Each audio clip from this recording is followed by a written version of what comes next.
At 6:42 p.m., Daniel Carter saw something that made him hit the brakes. A young woman was limping alone on the sidewalk. One shoe was missing. Her coat was dirty. She kept looking behind her as if someone was following her. Daniel almost drove past. Then the woman turned her face. It was Emma, his daughter. Daniel stopped the car and ran toward her. Emma. She looked shocked to see him. For 1 second, fear crossed her face. Then she forced a small smile. Dad, what are you doing here? Daniel did not answer. He looked at her torn clothes, the fresh cut on her knee, and the dark mark around her wrist. What happened to you? I fell. Daniel stared at her. Emma had never been a good liar. Get in the car. During the drive, Emma said nothing. She held a broken phone tightly in her hand. Daniel noticed one message still glowing on the cracked screen. You should have kept quiet. His hands tightened around the steering wheel. Who sent that? Emma quickly turned the phone over. No one. Then Daniel noticed a dark car behind them. It followed them through one street. Then another. Emma, Daniel said quietly. Who is following us? She looked into the mirror. All the color left her face. Drive faster. Daniel did. The dark car suddenly turned away. When they reached home, Emma tried to walk inside, but something fell from her coat pocket. A small silver key. Daniel picked it up. His face changed. He knew the strange symbol on that key. He had not seen it for 12 years. It belonged to Victor Hale, his worst enemy. Daniel slowly looked at his daughter. Why do you have Victor's key? Emma opened her mouth. Before she could answer, 3 hard knocks came from the front door. Daniel looked at the clock. 7:03 p.m. Emma whispered, Dad, don't open it. Daniel stood still. 3 more knocks at the door. This time they were louder. Emma grabbed his arm. Please, Dad, don't open it. Daniel looked through the small window beside the door. No one was there. The street was empty. Then something moved across the floor. A white envelope slid under the door. Daniel picked it up. His name was written on the front. Inside was a photograph. His hands froze. The picture showed Emma standing outside an old office building. She was not alone. Victor Hale stood beside her. Daniel looked at his daughter. You met him? Emma said nothing. You met the man who destroyed my life. Dad, it's not what you think. Then tell me the truth. Emma slowly sat down. 3 weeks earlier, she had found strange payment records at work. Thousands of dollars were moving through fake accounts. Her manager, Ryan Cole, had told her to forget everything, but Emma had made copies. The next day, someone searched her desk. Then someone started following her home. Daniel looked at the marks on her wrist. Was it Ryan? Emma lowered her eyes. Daniel already knew the answer. Why did you go to Victor? Emma looked at the silver key. Because he knew what the numbers meant. Daniel felt anger rise inside him. And what did they mean? Emma took a deep breath. The money was connected to what happened 12 years ago. Daniel's face went cold. That old betrayal had destroyed his company and ended his friendship with Victor. Emma looked directly at him. Dad, Victor may not have betrayed you. Before Daniel could speak, Emma's broken phone suddenly made a sound. The dead screen came alive. One new message appeared. Emma read it and dropped the phone. Daniel picked it up. The message had only 4 words. Your father is next. Daniel looked at the clock. 7:21 p.m. Then the lights went out. The house went completely dark. Emma stopped breathing for a second. Daniel reached for his phone, but before he could turn on the light, someone walked across the front porch. Slow steps. 1, 2, 3, then silence. Daniel pulled Emma away from the window. Stay behind me. A bright light suddenly moved across the living room wall. Someone outside was using a flashlight. Emma whispered, They found us. Daniel looked toward the back door. We're leaving. Before they could move, his phone rang. A known number. Daniel almost ignored it. Then Emma saw the screen. Answer it. Daniel pressed a button. Who is this? A familiar voice came through the phone. Is Emma with you? Daniel's face became hard. He knew that voice. Victor Hale. After 12 years, his worst enemy was calling him. If you hurt my daughter. Listen to me, Victor said. Ryan knows she found the records. Daniel looked at Emma. How do you know? Because those records destroyed my life, too. Victor told him the silver key opened a box at the old train station.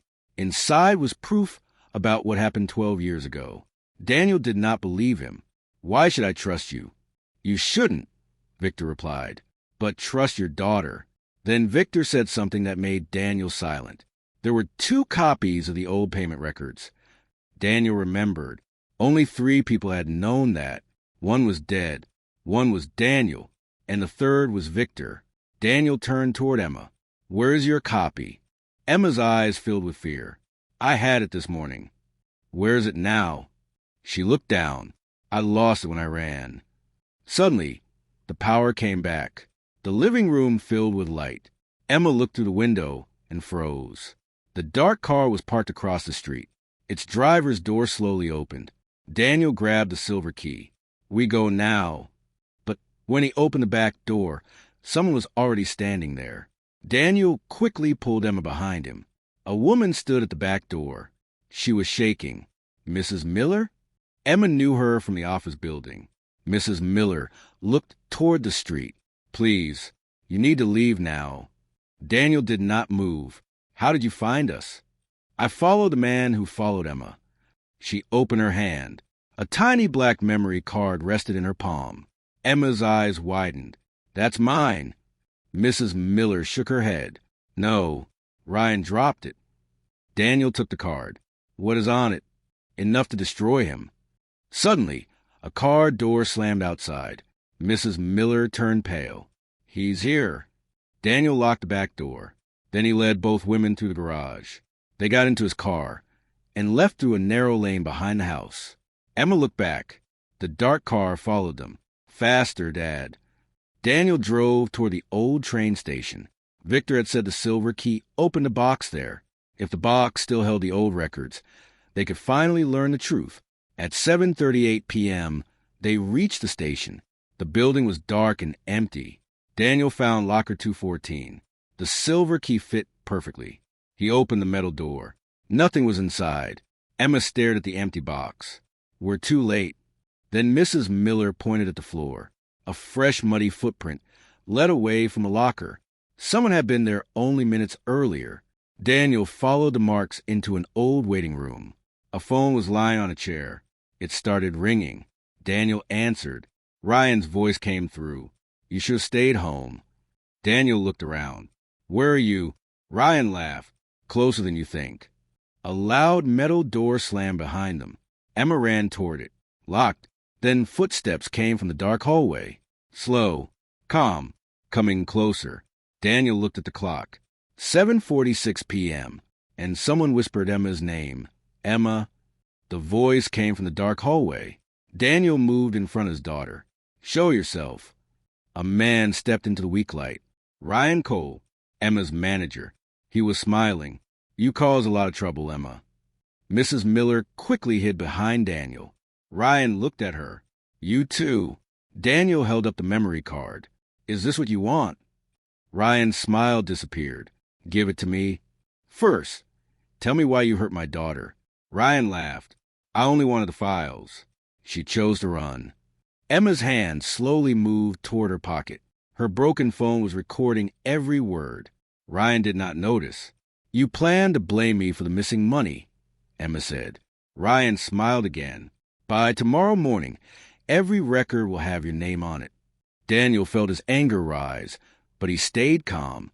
He needed Ryan to keep talking. And 12 years ago? Daniel asked. Ryan's face changed. That was my father's work. The room became silent. Ryan had just admitted it. Daniel looked at Emma. She gave him a small nod. The phone had recorded everything. Suddenly, Ryan rushed forward. Daniel threw the memory card across the room. Ryan ran after it. Now! Daniel shouted. Mrs. Miller pulled a hidden metal lever beside the door. The lock opened. They ran outside. In the car, Emma sent the recording to 3 different people. But Daniel knew it was not enough. Ryan could say the recording was fake. They needed the original records. Only one person still had them. Victor Hale. Daniel called the man he had hated for 12 years.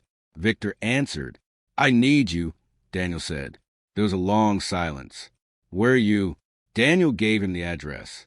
Victor looked at his broken car, opened an app, and ordered the fastest ride available.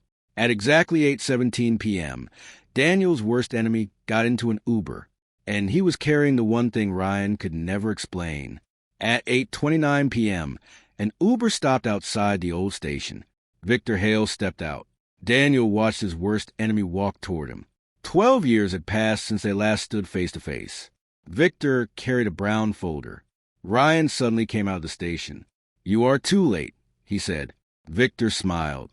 "No, your father was 12 years too late." He opened the folder. Inside were the original payment records. Every false account, every stolen dollar, every name. Ryan's face turned white. Daniel finally understood. Victor had never stolen from him. Ryan's father had framed Victor, destroyed their friendship, and taken control of the money. Now Ryan had tried to do the same thing to Emma. Ryan laughed nervously. "No one will believe you." Emma stepped forward. "They don't have to believe us." Police lights appeared at the end of the road. Emma had already sent Ryan's recorded confession, the memory card files, and her location to the police. Ryan tried to run. He did not get far. As officers took him away, he looked back at Emma. "You ruined everything." Emma stood beside her father. "No, you did." Later that night, the truth reached the company board. Emma's name was cleared. The stolen money was traced. But Daniel could not stop looking at Victor. For 12 years, he had hated an innocent man. "I should have listened," Daniel said. Victor looked away. "So should I." Daniel slowly held out his hand. Victor stared at it. Then he took it. Emma watched them quietly. That morning, she had believed she was alone. By evening, her father had found her limping on a sidewalk. By 8:17 p.m., his worst enemy was in Uber. And before midnight, one brave daughter had ended a 12-year lie. Sometimes revenge was not about destroying an enemy. Sometimes it was about making sure the truth arrived before the lie could escape.